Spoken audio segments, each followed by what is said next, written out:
Pakita nyo kung paano ko kumuha ng steam. Nakayas ko na to guys. Nakayas ko na siya pero kakayasin ko pa siya mga makikita nyo yan, no? So, kailangan na medyo pantay talaga yung pagkaka.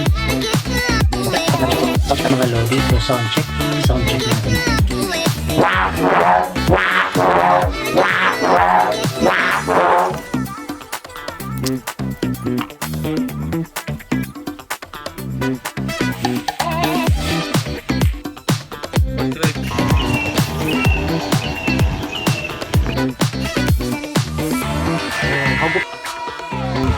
Yung mga lodi.